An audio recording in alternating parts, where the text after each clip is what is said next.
Welcome to Whiskey Cast, cask strength conversation featuring news and interviews from the world of whiskey. I'm Mark Gillespie. This is episode number 943 for April 20th, 2022, featuring our happy hour live webcast from the other night. David Vitale, the founder of Australia's Starward Whisky, joined me Friday night. His team's whiskeys took home 12 double gold medals and 3 golds in last week's San Francisco World Spirits Competition. That's more than any other whiskey brand. We'll have that interview in a second, but first, I want to give you a heads up about this week's live webcast. I'll be on the road in Las Vegas for the Nth Universal Whiskey Experience this weekend. Richard Patterson of the Dalmore will join me on Friday, along with his sidekick Craig Bridger, the head of whiskey advocacy for White & Mackay in North America. As always, we'll start at 5 p.m. New York time, 10 p.m. London time, and 2 p.m. Vegas time on the Whiskey Cast YouTube channel, our Facebook page, Twitter, and Twitch. I hope you can join us. Thanks, as always, to our presenting sponsors of Whiskey Cast, Dewar's and Redbreast, for making our Friday live shows possible, along with the Dalmore, Writer's Tears, Scarabaeus, Mortlock, Catoctin Creek, and Sagamore Spirit. The segment sponsors each week on Whiskey Cast. We're going to talk about Australian whiskeys today. The Australians did a number on the medal ranks at the San Francisco World Spirits Competition. The winners were announced this week, and Australians took home a ton of gold medals, especially one distillery in particular. Australia's Starward Distillery in Melbourne took home 15 gold medals. Let me clarify that. 12 double golds and 3 gold medals. David Vitale is the founder of Starward Whisky. He joins me now from Sydney, where it's what time in the morning, David? Just after 7 in the morning, mate. Oh, thank you for getting up so early to be with us on a Saturday morning in Sydney. What was your reaction when you saw the results out of San Francisco? I mean, look, I was in shock. I mean, I think everybody thinks of their whiskies as their own kids and are very proud of them. And, you know, it's always really exciting to get medals, but to get so many for all of our whiskies is just amazing. I want to share a comment that our good friend Steve Beal had posted the other day. When I said that this was coming, you were going to be on the show this week. Steve was one of the judges. He's been judging in San Francisco for 22 years. And he said it was the first time in the competition's history that the judges tasted a perfect flight of 10 whiskeys in which all 10 got double gold medals. To do that, all of the judges have to agree that it's gold medal worthy.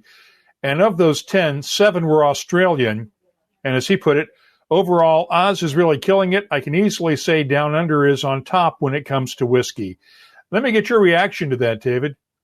It's great. I mean, you know, we've said this so many times, right, that I think the quality of Australian whiskey is amazing. Like, there's so many great distilleries in Australia that are making A-grade whiskey. I'd take the keys to any Australian whiskey distillery, such as the quality that's coming out. The big challenge is availability and inventory. And certainly we've been working on sort of scaling up the distillery ever since we started. And the liquid that we're drinking now is coming from, an upgrade that we did in 2016 to the distillery where we more than doubled our production. So it's exciting to kind of see that whiskey winning awards, but also the fact that for now we're not going to run out. There it is there. Yeah. And you've been doing some work at the distillery to expand things since these photos were taken in the summer of 2019, right? Correct. So in our spring of 2020, we basically went through another upgrade and more than tripled the production again. So it's quite a bit bigger now. What you see there is about an acre under roof, and we're about a mile from downtown Melbourne, which is amazing. And one of the, I think maybe Teeling, is obviously a little closer, but, we do everything from bottling to, from barley right through to bottling, and then obviously aging, and then have our own whiskey bar there as well. So one of the very few places in the world where you can see the whole production take place so close to a city. For those who are not familiar with the Starward story, let's go into it in some detail. You started out in Tasmania working with Bill Lark, right? Yeah, this all sort of started 15 years ago, more than 15 years ago. I was actually moved to Tasmania thinking that I was going to set up an organic microbrewery. My hometown's Melbourne, very big Italian family, and I'd fallen in love with an American. And, I made a lot of people upset because, a good Italian mother's usually saying, you've got to move to where the family of the bride is, and that's all good. And I totally understand that. But you're moving to Tasmania for no one. And I was moving to Tasmania to set up an organic microbrewery. That was the idea. But as we all now know, good beer doesn't travel well. And so I shelved that idea. And through mutual contact, I was introduced to Bill, and he said, come down to my little cafe on the waterfront. It was very coy about what he was doing there. And Mark, it's a beautiful place. I mean, it's like if it's 1,000 square feet, I'd be surprised that waterfront distillery that he had. And it's got a copper pot stills, some barrels aging along the side, and then towards the back, because in Australia, that 3-tiered system is doesn't exist. In fact, there was a whiskey bar all in the one location. And behind that whiskey bar in 2005 would have been quite easily 200 single malts. And I was completely captivated because for me, growing up in an Italian household, whiskey was basically Chivas Regal was what we gave our accountant for Christmas. And, there's a huge Greek community in Melbourne, and I've got a lot of Greek friends that during Easter, my Greek friends' dads would, play poker, drinking Johnny Walker Black. That was my world of whiskey. I didn't have a ingrained kind of cultural connection to it. So seeing all of those single malts on the back bar got me really excited as a craft beer drinker, because I just felt like, well, these are the craft beers of the whiskey world that talks to place and provenance and style, and was completely blown away. And very quickly, after understanding how whiskey was made and how much of a connection there is to brewing, I just fell in love with it and convinced Bill to give me a job. And then eventually Bill essentially fired you and told you to go build your own distillery, right? Yeah, I think my ambitions for Bill's business and their ambitions for Bill's business were a little different. And so I remember that was the effort moment I was referring to on my post, which was like I went into the board meeting ready to kind of have it out with them. And they're like, David, we've been waiting for this conversation for at least 3 months. You need to go and do exactly what you're talking about back home in Melbourne, close to your family, because it's hard, and go for it with our support. So from day one, Bill and Lynn have been huge supporters of the distillery, which has been amazing.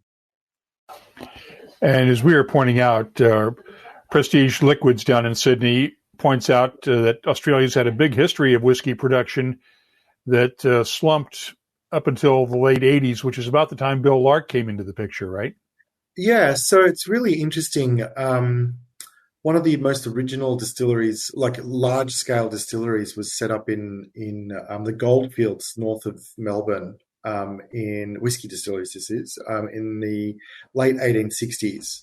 And from that period of time, right up until the late 1980s, we had a huge amount of whiskey being made in Australia. In fact, I'm going to say another mile from down from where we are, there was the fourth largest distillery in the world in the 1920s, the Federal Distillery. So, we've got a very strong affinity for local made whiskey, and it's coming back again in great strides. So I think we've got like a 6-year gap from 1986 to 1992. Where we weren't making whiskey in Australia. But if you think about that in the context of prohibition, it's half the time that we weren't making whiskey. So yeah, so there's a long history. And Dave Kuhn is drinking Gatorade on the way to a quick tea time, so we'll get his question in. Is there a character unique to Aussie whiskey, a certain note or an impart due to certain woods? We probably ought to talk about your use of wine casks. Yeah, look, Mark, I think it's a really interesting question because unlike Scotland and particularly with bourbon, American whiskey, you can shoot a cannon through our regulations. They're so broad. Like you've got basically a fermented grain mash grain that's distilled, no kind of distillation process specified, and then aged in wood, not even oak, for a minimum of 2 years. That's the regulation. So I think as a category, the one thing that kind of stands out is its diversity. We have single malts. We make a double grain, which I guess in America is as close as you'll get to a wheated whiskey. It's 60% wheat, 40% malted barley with twofold. And but there are other amazing distilleries taking rye for a walk. Obviously single malt whiskey in Tasmania is kind of like the mainstay down there. But corn-based whiskies. All sorts of whiskies are sort of starting to come up. So I think diversity as a whiskey category would be the biggest, the most obvious part of it. But when it comes to single malts, and certainly when it comes to Starward, I think with single malt whiskies from Australia, you'll note them really quickly because they've got a really luscious mouthfeel that comes from the barley. We're using brewing barley, quite often multiple grains, a little darker in color, and you just feel it in the texture of the whiskey in the mouth. So that would be one characteristic of all single malts coming from out of Australia. And certainly for Starward, the distinctive characteristic, I'd say 95% of the inventory that we have, and we've got over 3 acres of whiskey sort of in bond now, 6 stories high. So it's getting big.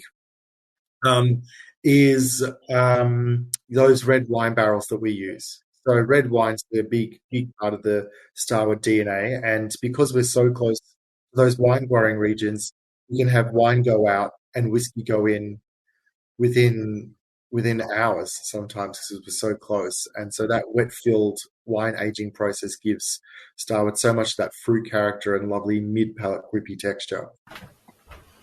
I'm sipping the Starward Nova right now. Tell me about this one, because this is red wine barrels, but it's not. Explain what your tawny is as well in there when you guys talk about tawny barrels. So I mean, as I said, over 95% of our inventory is wine barrels. I think, I don't know, but I dare say we've got the largest inventory of red wine aging whiskey in the world at Starward. We're into the tens of thousands now, which is quite substantial. And, for red wine and the mainstay of that wine aging, the main part of that is red wine, table wine that we kind of have from amazing producers that are aging, they're cellaring their bottled wine in barrels before they're kind of releasing it.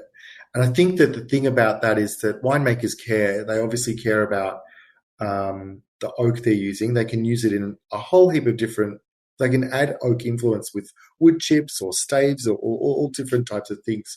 So those that choose to use wine barrels are doing it because, they're stepping things up a little bit. And the wonderful thing about that is that there's a mixture of French oak and American oak in Nova. We can't often fill all of the barrels that we get wet because just supply chain sort of logistics, sort of making sure that we can get the barrels in time before the wine turns to vinegar. Like, you don't want vinegar aged whiskey. Ask me how I know. If we can't fill the barrels quick enough, we'll give them a light shave toast and rechar, which is kind of commonplace. So American oak, French oak, shave toast recharred, wet filled, and then different sizes from different distilleries, 100 litres, 200 litres, 300 litre barrels. And then another big determinant of flavour is how many vintages it stayed at the winery. So some of our big Aussie Shiraz producers love the texture and tannins you get from those wine barrels. virgin wine barrels. So they'll basically use them for one vintage and then ship them off to us. And obviously they're going to be way more generous than something that's been 4 or 5 vintages at a winery before we get it. So if we kind of do the math on all of that, we've got American oak, French oaks, there's 2, and then wet filled, or shave toasted recharred, that's 4, and then 3 different sizes. So now that's 12. And then once you think about the vintages, there's 24, and that's just for our single malts. I haven't even spoken about Shiraz, Cabernet, or Pinot, or the fact that we do that then for both our wheat spirit as well as the single malt spirit. So, we love our single barrels. The great thing about Starward single barrels is that they're genuinely unique. We could release one every week of the year and still not come back to the same one for 2 years, which is pretty crazy. Now, I'll bite. Why do you not want a vinegar cask finished whiskey? Yeah, look, I mean, acid's good in flavor development during fermentation. You want a low pH then, but moving into drinking stage, it's a bit off the edge. I think what we were doing really early on was testing the limits of how far we could take those wet filled barrels, because of course we're not talking about a finish here. We're talking about a start. We age our whiskey in red wine barrels as opposed to finish them in red wine barrels. So, over that period of time, I kind of initially thought, well, maybe it'll oxidize out and give us a really interesting flavor profile that we could then use as part of that, 96 odd types of barrels that we've got in the Bond store to play with. But no, it didn't turn out very well, which is part of whiskey making, particularly when you're innovating and thinking about, a modern take. Now, Chris Ratcliffe found another one of your award winners, the ginger beer cask expression. Yes. I've not tried a ginger beer cask finished or matured whiskey, so this should be interesting. This is one of the ones that won a double gold, right? Yeah, this is, we're coming up to our 7th release of this. It's been difficult, to keep up with the demand. The first batch, I think, was 54 bottles. It was in a 50-litre cask. And then, every year we've tried to make more and more and more of it, over 2,000, 10,000 bottles. There was one point that the ballot's entries equated to the sort of I reverse engineered the intake into Harvard, applications into Harvard based on the percentage intake, and you had more chance of getting into Harvard than you did one of these whiskies. So it is, this one is a finish. So the ginger beer casks are basically seasoned with ginger beer because, this is pre all of the, premium mixer phase. One of my big frustrations was having a dry enough ginger beer to go with, at the time, Solera. And I was so frustrated by the fact that they were cloyingly sweet that I told the team to make a ginger beer that would work perfectly with Starward. Now, if you tell a brewer to make a beer, it's going to be alcoholic, which is kind of the first observation. It was low ABV going in to the cask, but obviously once it came out, it was high ABV because it absorbed all of the whiskey that was already in the barrel.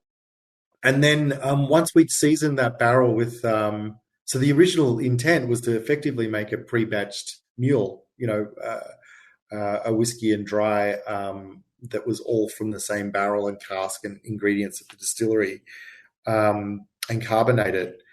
It was about 11% mark. You'd have one of those in the afternoon and then need a nap under the desk just to kind of keep yourself going. But the question then became, well, what are we going to do with this barrel? It's now tainted with ginger, and of course it's not painted. So we just basically went to our Solera vat and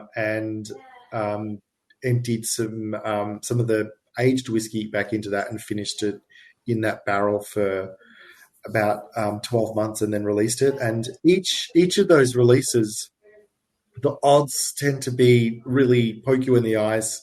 This is a ginger beer cask whiskey, and the evens are a little bit more mellow. And that's just by accident. I kind of realized that this time around. It's like, oh, this is a lot like number 5 and 3 and 1. It was just there's a theme there that we kind of give it a big nudge and then pull it back a little bit. So, look, we're not going to convert anybody into liking ginger if they're going to drink this whiskey. But I'll give you the tip: if you like ginger and you like whiskey, you're going to love this ginger beer cask finish. And the great news is that it's coming to the States later this year.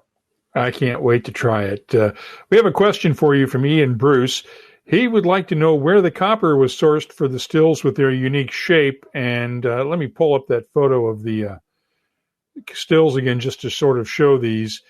This is basically an enlarged version of the Bill Lark design, right? Yeah, that's right. So the one in the foreground, the larger one, is actually an Italian still from the Friuli still makers. They've been amazing partners as we've scaled up, just in terms of getting things sorted out for whiskey at scale. The one in the background is actually one of our original stills. That was our original wash still and became our spirit still. And a couple of things to note about that.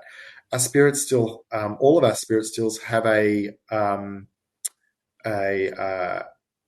jacketed neck that has water running through it, just to basically give ourselves a little bit more reflux if we need it in the hotter months in Australia. So we can dial up and down the reflux on that still based on temperature, ambient temperature, to keep a really consistent product. But what it also does mean is that when we're doing some of our projects and limited releases, we can choose to either have that running quite quickly or not at all, and then change, it effectively creates a telescopic neck, which is pretty exciting. So that the one in the background is actually Australian copper and made at a stillsmith in Tasmania called Naplua. Yeah. And your friends at Prestige Liquids in Sydney say the Starward Octave Barrels is amazing. Ask David for a bottle, with some snarky emojis following that one. So we'll have to try that at some point. Let's see here. And they also, I suspect they actually had the bottle of the ginger beer cask at their liquor store. Yes, is where they found it. We're starting to scale up. We're doing enough now that we can. I think hopefully this year not need a ballot, which is pretty exciting. Chris Ratcliffe has a good question. Australians seem proud of their produce and support local producers.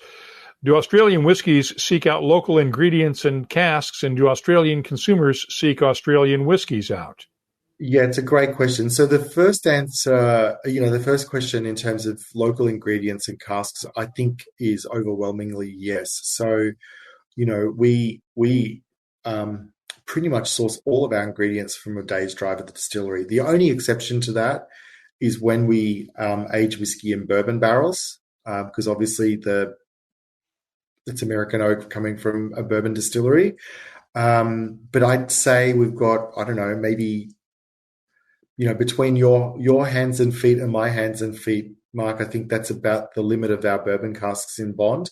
They're delicious. It makes amazing whiskey. But I felt like the world was really well served with whiskey, aged in ex-American bourbon barrels, and wanted to kind of avoid just kind of falling into that sort of slot. There's lots to talk about in terms of the spirit profile when you do that. And, coming back to what I was saying earlier of like Australian distilleries using brewing barley, those ex-bourbon barrels really highlight the spirit character coming through and the DNA of the distillery, which is really, really exciting. So barrels are probably the contentious bit, depending on how you kind of think of one day's drive away. When we're talking about your lumber, it's French and American oak, but it comes flat. It's lumber when it arrives at the distillery. They've got their own on-site cooperage, and they cooper the barrels in the first instance to make their wine barrels, and then we source them. We then have access to all of those barrels from the winery. But it is still French and American oak. Australian oak, as it's called in Australia, or Tasmanian oak in Australia, is actually eucalyptus, and not the greatest sort of barrel to use to age whiskey, not just because of the flavour profile, but they leak as well. So it's not actually an oak. So yeah, that's typically sourcing whiskies. Ingredients from local locations. I've been blown away. I've been away. I actually live in Seattle, which is kind of funny. It would have been nice to have happy hour at 5 p.m. with a whiskey in hand, and really celebrate this with you, with a whiskey. But um, it is overwhelming, like how much support and love there is, not just for Starward, which I kid you not, I was walking around like the streets of Melbourne, peeking into bars when they were open, and looking into liquor stores. And I felt I was like as in a Truman Show, and people were like radioing ahead saying, "Quick, he's coming. We've got to put some whiskey on the shelf." Such is it's everywhere now after being away for 2.5 years, which is very, very exciting, really exciting, and just talks to the point that, yeah, there's a huge amount of support for local whiskies and gins and rums and all of the spirits that we make here, which is fantastic. It wasn't always that way, and I'm sure if you spoke to Bill back in 1992, it was a slog to kind of get people to take Australian whiskey seriously, just because the quality and abundance of Scotch whiskey and the price point of Scotch whiskey at that time was so accessible that it just made it so much more difficult for him to get started. So the fact that they're entering their 30th year this year at Lark, the fact that they've been able to kind of really spearhead this whole craft, spirits movement, not just whiskey movement, is an amazing feat, and something that we are all really grateful for. Now, Starward is one of the few widely exported whiskeys, and Tyrone, you did not miss this. Tyrone Coty in Nova Scotia wants to know where your main export markets are. Okay, so the most important export market is the United States, not the least of which because I live there now, and I'm kind of giving it my all to sort of, feel like every day I'm one of those annoying Brazilian soccer fans with the vuvuzela out, sort of like, tooting the Australian whiskey horn.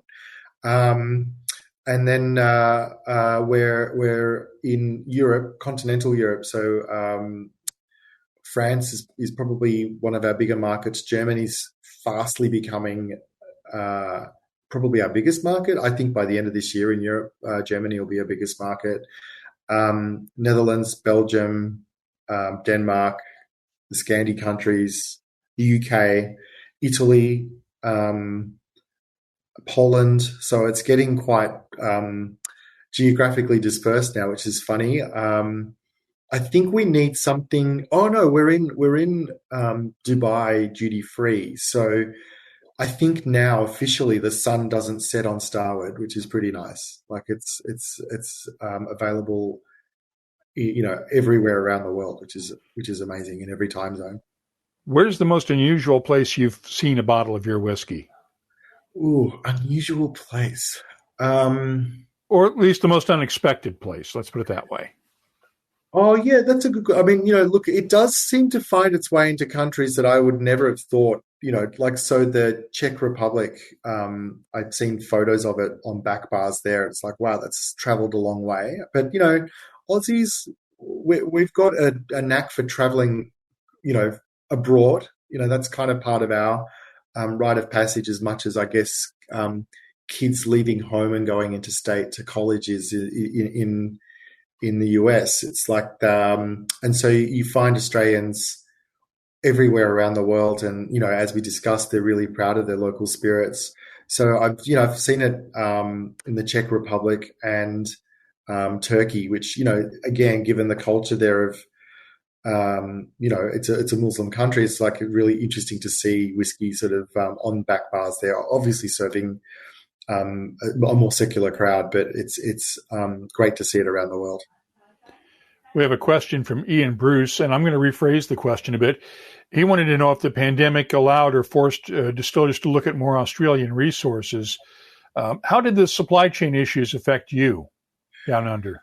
Yeah, it was more so because we're locally sourcing most of our ingredients, we were pretty much shielded from all of that, except for in terms of imports, our glass. Our glass is imported. That's coming onshore probably the middle of next year, which is very, very exciting because it'll have way more recycled glass content in it, and actually the quality of the glass is going to improve as part of that process too, which is hard to believe. So that's just one of our ongoing sustainability measures. And then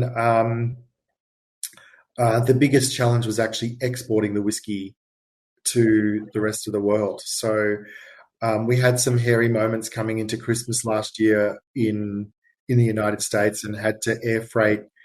What was it? 500 cases of whiskey, so 3,000 bottles. And let me tell you, you don't earn miles on whiskey being air freighted, and it's way more expensive than a first class flight. So that was a bit painful, but we didn't want to. We didn't want to disappoint our customers in the United States, so we did kind of air freight that stock over. But apart from that, we've been able to manage it with that depth of inventory we've spoken about before, making sure that we've got enough stock in our warehouses over in the States, to make sure that it's not a problem. We occasionally get some cheeky questions, and this one from Christopher Malloy is certainly one. When should we expect to see a Marmite matured whiskey? Oh, stay tuned. No, don't do it. Don't do it. It's all about dosage. It's all about dosage. Anything will kill you, Mark. Even water will kill you. It's about the dosage rate. And so you just want to have just the slightest hint of we call it Vegemite in Australia. It's the British Marmite equivalent. And yeah, I learnt the hard way, being from an Italian family. Nutella was my kind of spread of choice as a child. And so you don't want to be spreading Vegemite on like you do Nutella onto sandwiches. But if you just put the ever so slightest amount on with lashings of butter, it's the best. And Tyrone Cote says he thought he heard you mention football. Other than Brazil, do you have a pick to win the World Cup? Oh, well, I mean, Australia, of course. Australia's going to win the World Cup. It has to do it once in my lifetime. I'm also, my family of origin comes from Italy, so that's kind of the soft spot. Obviously, the second going, and I think they're actually in good shape to pick it up. So you mentioned that you live in just outside of Seattle now on one of the islands. How was it during the pandemic trying to manage Starward from several thousand miles away on a somewhat isolated island in Puget Sound? Look, I mean, Bainbridge Island makes great whiskey. We know that. The single grain's one of the best in the world. So that's kind of a saving grace. I was pretty well stocked of Starward as well. So from a whiskey perspective, I was fine. It is one of the most beautiful places in the world, honestly. And it was a very deliberate choice to move somewhere that wasn't Melbourne. I'll tell you a story, Mark. When I was a little boy, 6 or 7 years of age, the last of my mum's family, my two uncles arrived. And, it's a big culture shift moving from rural Sicily to Melbourne, Australia. It's a great city, but it's very, very different to Sicily. And so I would hear, geez, up until last week, in Sicily, the chicken tastes better. In Sicily, we used to do this. In Sicily, they would do that. And I just thought, I don't want to move to Seattle and be my uncles. Because, objectively, and I love Seattle, Melbourne is always going to be better, right? It's just an Australian city, so it's instantly better. And so, but no one wants to hear that. No one has any time to hear that. So moving to Bainbridge Island was a lovely way of kind of just giving myself and the children like a wonderful experience that they would never have had in Australia. And it is a beautiful place to live. Bainbridge Island, I think, is the size of Manhattan with 20,000 people on it.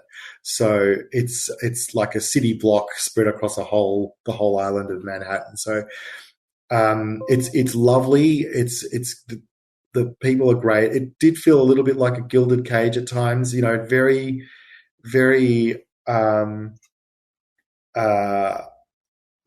how can I put it, like the benefit of being able to kind of get outdoors and sort of just connect yourself with nature, particularly when things was, pretty rough over the last 18 months is, was critically important. And I'm so grateful for that.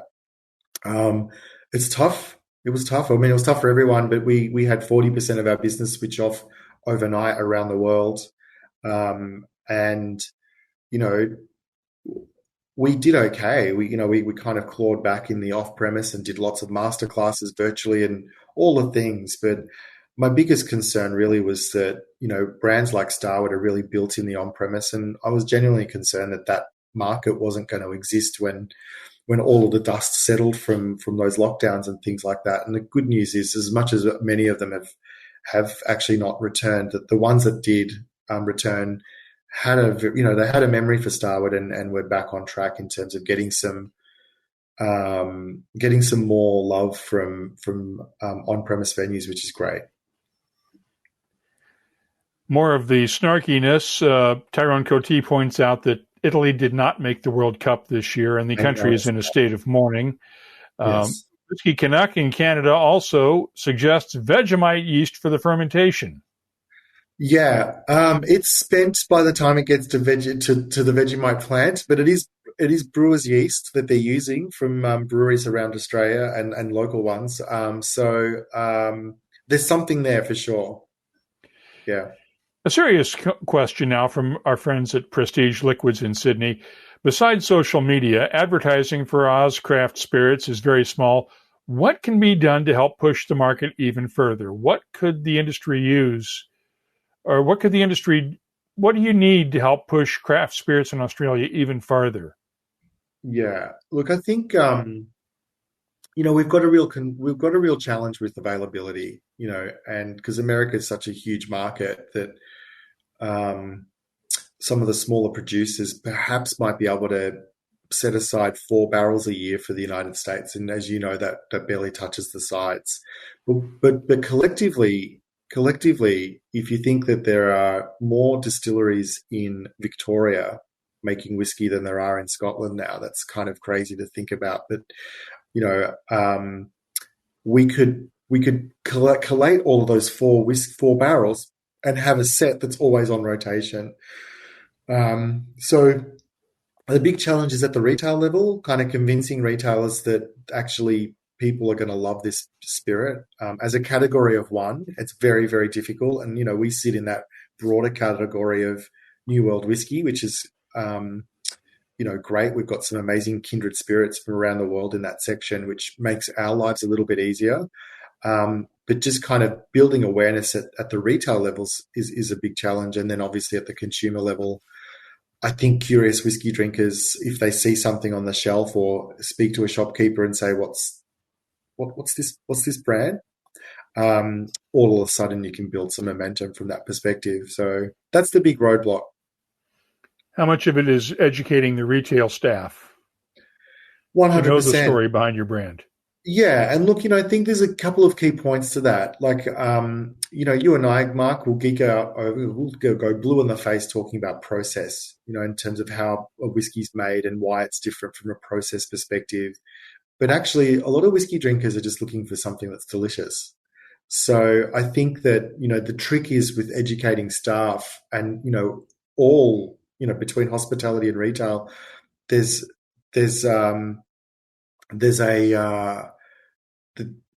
been a shortage of skilled staff there. We've got to give them the soundbite that kind of makes a connection with them. So it might be, this is really delicious.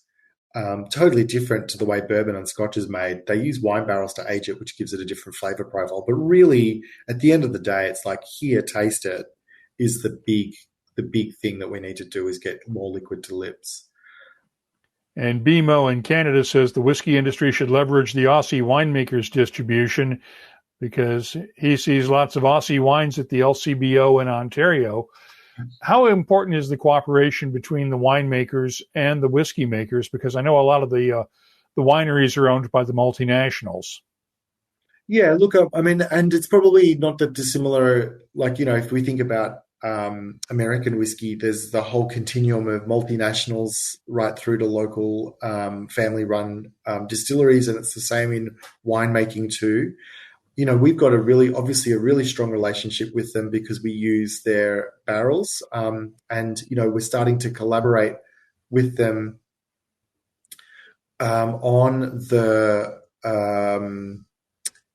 we're collaborating with them on doing single barrel launches. So the Octaves, which is coming out in May, and we might come back on and have a brief chat about that when we get you some, Mark. But that's an amazing whiskey that's effectively a single estate whiskey. It comes from one winery, one paddock at the winery in one style of barrels. So that's pretty exciting, and that's the way that we're working with them, is to kind of build both brands up together in markets. And Tyrone wants to know if there's a chance to do finishing with Penfolds or any of the other well-known. I think we sort of addressed that. Yeah, absolutely. So the Octaves is the first of those to come out, and we've got plenty more coming. And there may well be some Penfolds coming down the line too. It's interesting with Penfolds because they're so those barrels are so such high grade. Typically, what happens at Treasury is that they'll grandfather those Penfolds barrels into other wines as the years go by. So it may well have had Penfolds in it to start with, but then vintage to vintage it changes. When Whisky Canuck up in Canada, are you going to be visiting whiskey festivals as they start to get back on track? I assume importation problems still persist even for that. At what point do you get your people back out on the road? Oh, they're on the road. They're on the road now. And in fact, our commercial director is in Europe at the moment doing a bit of a whistle-stop tour across all of those countries I mentioned before. So we're back. We're back on. Things are going to be back on track. I can't look forward to getting to those amazing shows. In Paris and London, and obviously across the United States. With people that have done it tough. I think the whiskey festival industry, a lot of them kind of moved to virtual, but there's nothing like. The great thing for me is that I can visit 200 friends at distilleries in 2 days. You know what I mean? And as opposed to having to go out and make connections with them separately. So it's a great opportunity for both the producers to connect, as well as the curious drinkers to find out more about great whiskies from around the world. Let me rephrase this question from Ian Bruce. He asked, considering the expanse of Australia, are your casks matured near one of the oceans or more inland? And Sydney obviously is coastal. Melbourne is coastal to a certain extent. How far, or what does the climate do in Australia for your whiskies? Yeah, so look, there's two major factors when we talk about climate. The first is the obvious, which is temperature, but the other is humidity. So you could have the same temperature variation, and our diurnal range is quite broad at the distillery, and we'll talk a little bit more about it in a second, but with different humidity, and you're going to get a different whiskey.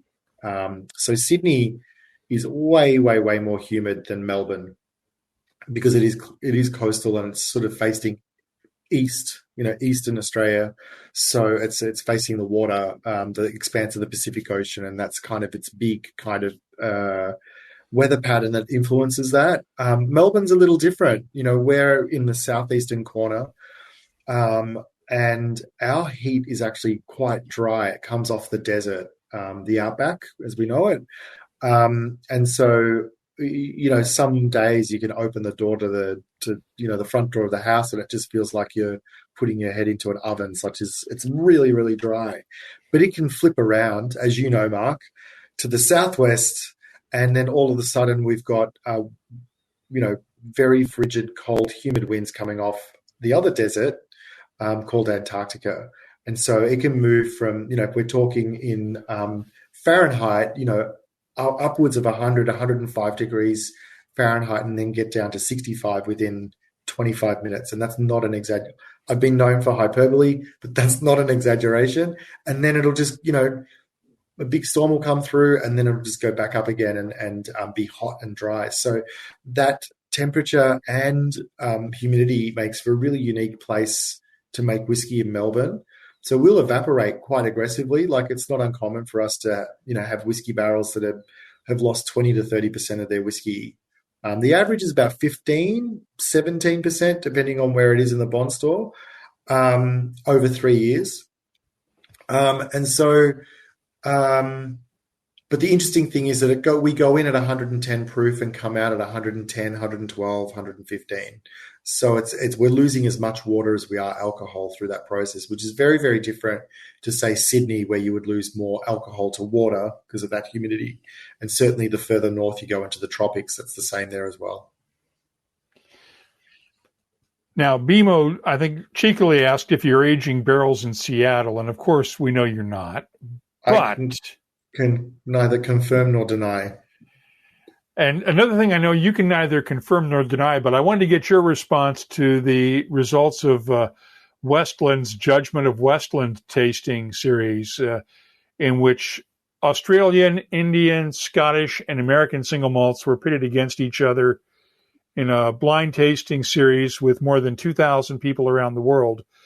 And all four whiskeys came out within about a tenth of a point of each other. And I think the Australian whiskey in the bunch actually outranked the Scotch in there. And they never said where it was from, but I have a sneaking suspicion that it was one of yours. And I'm not going to ask you to confirm or deny that, but what was your response to that? That competition, sort of. Yeah, look, I mean, Westland. I mean, it's effectively my hometown distillery now, right? So I'm a huge fan of what Matt's done and have been for years. I think that it's genius of them to come up with that program to really start to get people to embrace that whiskey can come from, single malt particularly can come from anywhere around the world, and the quality of it is all amazing. I was very curious to see the results of that, and obviously being a proud Australian, happy to see that we did well. And if you do it, I don't know, if we kind of did it on a per capita basis, I think we won as Australia, right? Like, because we've only got 20 million people in Australia, so. Yeah, I don't have the results in front of me, but it was so close that I think Australia might have actually come out on top. Yeah. I think you're right. Like, I don't think the Australian distilleries were like, it was either equal first or second, or it doesn't really matter. I mean, all of them were amazing quality. Yes. But yeah, it was just great to see the team take the initiative to bring that awareness to whiskey lovers that don't know it. Like, I guess the point is that I think that there's lots of people, I've been saying this for years, there's hundreds of thousands of, if not millions of people that will love Starward. They just don't know it yet,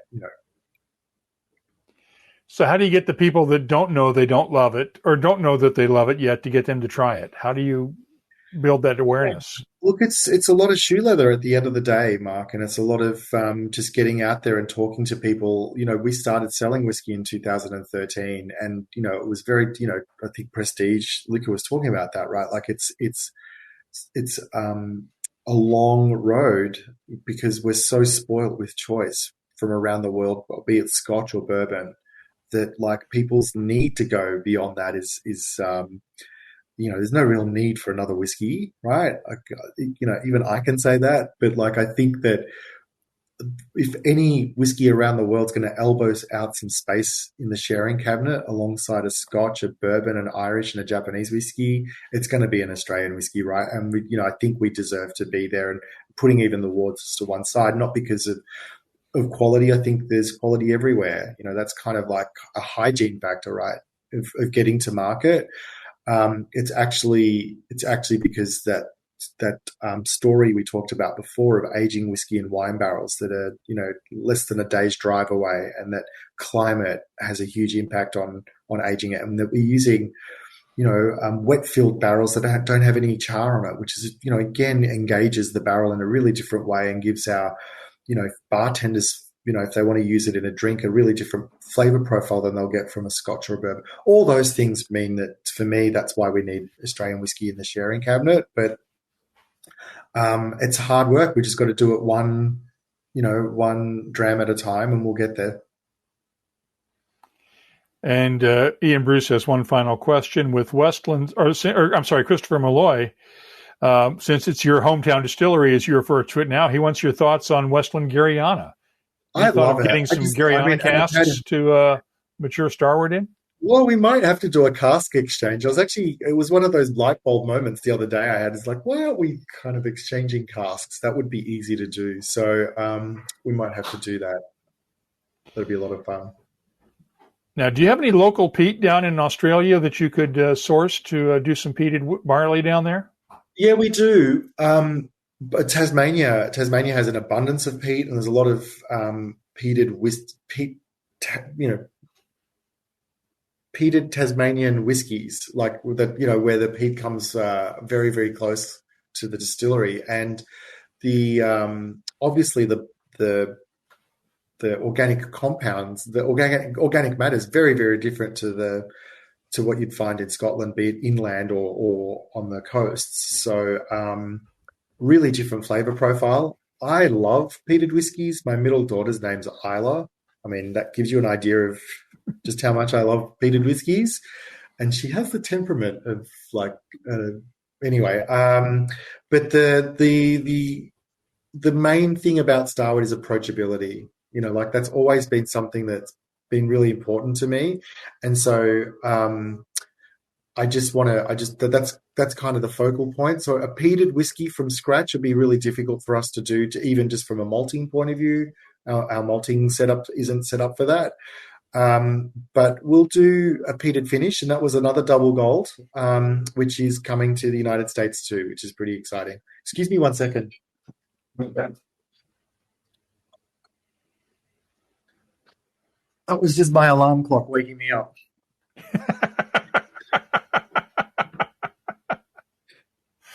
Okay.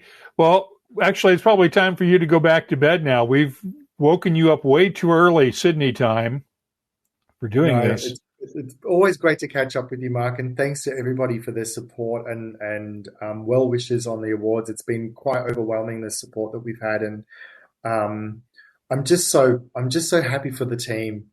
This is, like I said earlier, this is all Port Melbourne whiskey now, from a big move that we made, and it's no easy feat moving a distillery and then scaling up production to the scale that we did, to then get the spirit consistent and then in the pocket, and then so to have it reflected in 12 double gold medals. I can't believe I haven't said that more. Usually in interviews I'll say it about 10 times, Mark, so I've been very restrained. 12 double gold medals and 3 gold medals at San Francisco, which is, it's the Spirits Olympics, right? And to kind of take home the most amount of medals in any spirit category, the most amount of medals and double golds is extremely humbling, and I'm just so proud of the team and grateful for all of their work. So, well, I've been saying for years, since the first time I tried Sullivan's Cove and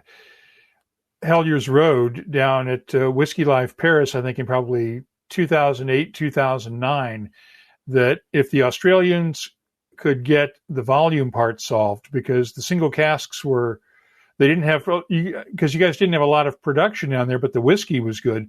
If you guys could get the production solved and start producing in volume, that Australian whiskey was going to do to the whiskey world what Australian wine has done. And you've proven that alone with these awards this week, that if you can get the production up to the point where it's exportable and people can get it around the world, that people will drink Australian whiskey. That's absolutely right. And I'm so excited for the future. I just need some of my other Aussie distillers to kind of, jump into the deep end of the pool and have fun with me in the United States, which will be great. Once again, thanks to Starward Whiskey founder David Vitale for getting up early on a Saturday morning in Sydney to join us last Friday night on the Happy Hour Live webcast.